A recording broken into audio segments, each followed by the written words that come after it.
My last video lecture ran out before I realized it. So we were talking about the influence of schemas, and I was talking about the gorilla memory study where uh, the idea behind it is that if something doesn't fit into your schema, you're likely not to notice it. And with the gorilla video, you're primed to have the schema to be counting the basketball as it's being passed from one person that has a white t-shirt on to the next person that has a white t-shirt on, so that you don't even, in this study, the people were likely not to even notice a man in a gorilla suit that came in and stood in the middle of the game.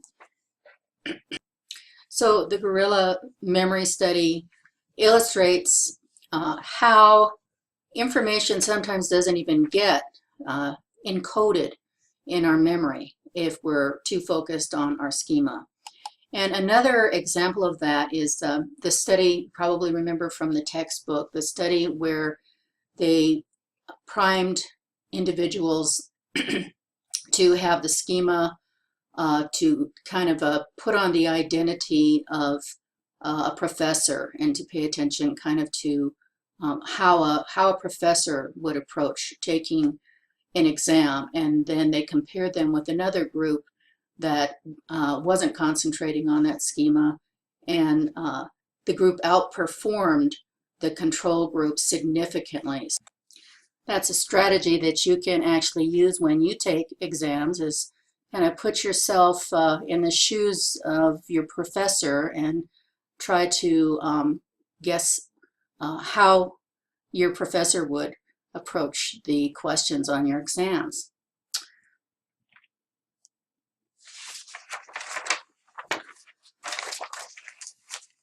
So again, schemas influence the encoding of information. So the learning and getting that information encoded in memory.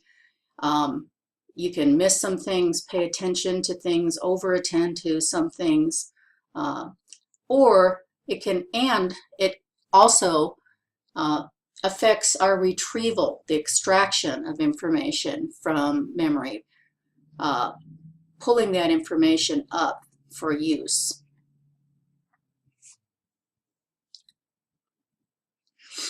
So I've talked about construals before, so they guide our construals and our inferences. And this is an interesting study that really shows that you can be primed to notice and remember particular things in viewing the same information or experiencing the same stimulus. So this is a study where they told participants, they told one group that they were going to watch a video of a woman and she was a waitress. And then the other group, they were told that they were going to watch a video of a woman who was a librarian. Both groups watched the same video, the same woman giving the same talk.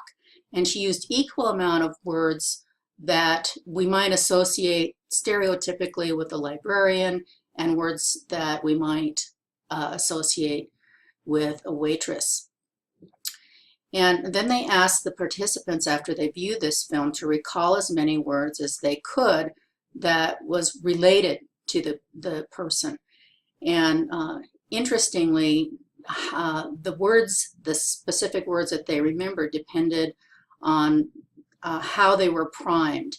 In other words, the group that was told that they were going to see a waitress talking recalled more words that we tend to associate with waitressing, and the group that was told that they were going to see a librarian speaking recalled the words that she used that we would be more likely to associate with being a librarian. So this is really an example of priming your recall, your memory recall, as, or actually just before it's encoded.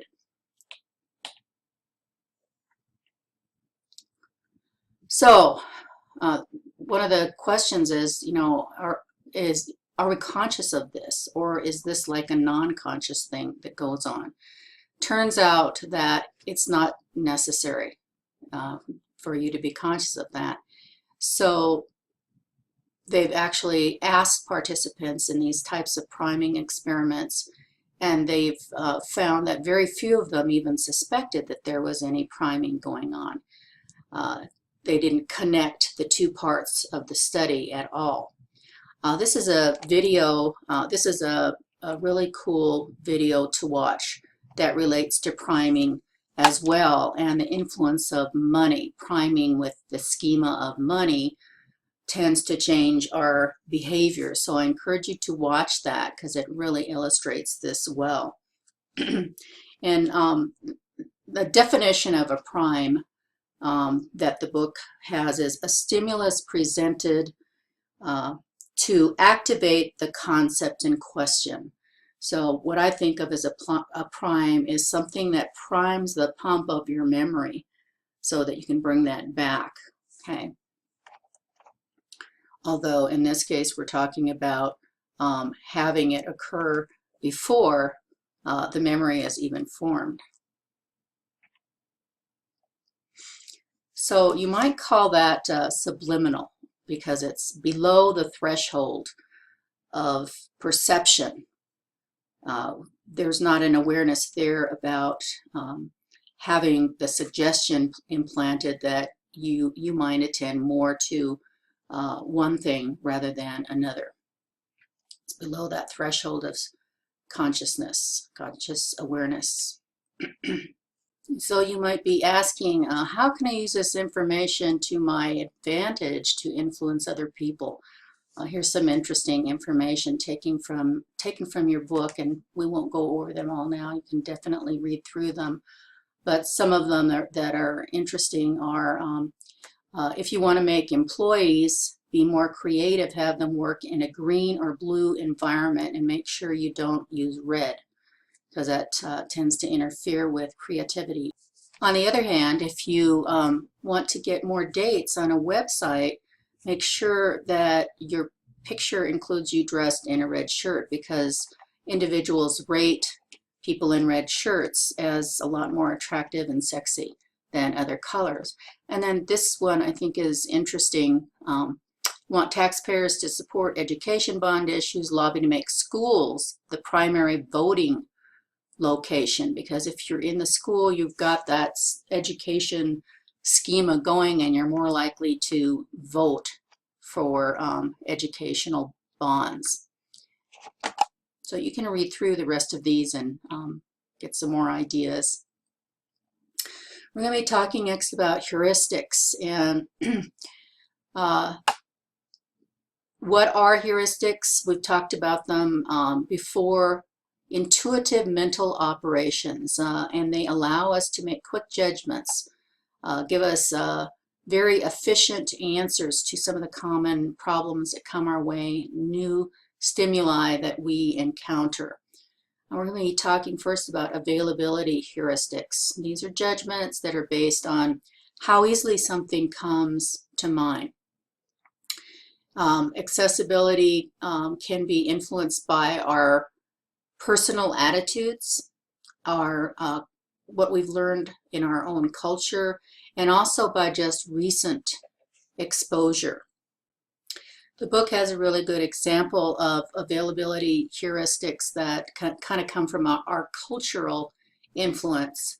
Who hasn't seen The Wizard of Oz? Most of us have, so that's kind of a part of our culture. And so if I ask you the question, which has more tornadoes, Kansas or Nebraska? Likely, before you had read our textbook or listened to this lecture, you would probably intuitively say Kansas. And why is that? Probably because we associate Kansas with the movie, The Wizard of Oz. And so we assume that there are a lot more tornadoes there. In fact, Nebraska has more. They both have quite a few tornadoes, but Nebraska actually has more than Kansas. Here's another example of availability heuristics. What easily comes to mind. If you ask people, if there are more words that begin with the letter R or more words that have the letter R as the third letter, most people will say they believe there's more that start with the letter R, but in fact, the opposite is true. There are many more words that have the third letter as R. The availability heuristics relate to being biased in assessing the risk of something. For instance, remember we talked about the bad news bias. The information in the news seems to be focused on all of the bad news. We don't get so much of the good news, and we're exposed to it over and over again. So we might get the sense that we're living in a much more dangerous world. So if that's relates to how available that information is to us. If we're hearing that all the time, that's going to influence us in that way.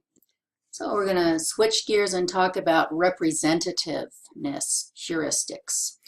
And this is the process whereby judgments of likelihood are based on assessments of similarity between individuals and group prototypes.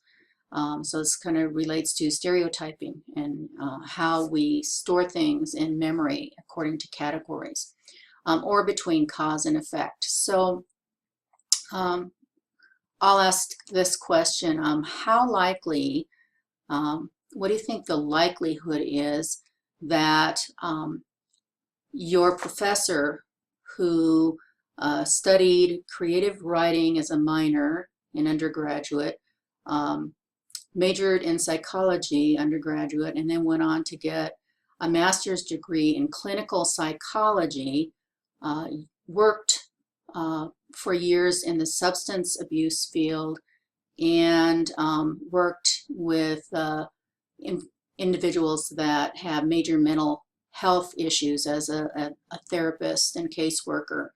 How likely is it that I'm religious? So given all that information, you might put that together, and it might not really fit your prototype. Somebody that's really immersed in psychology you might not think is religious. You could be wrong.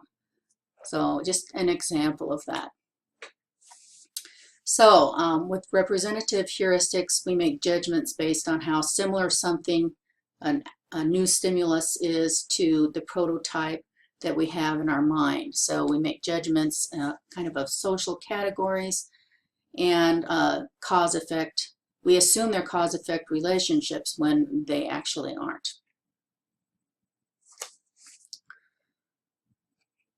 So the biggest error that is made is that as a result of what the book calls inside thinking. So in other words, just information that we have stored within our memory.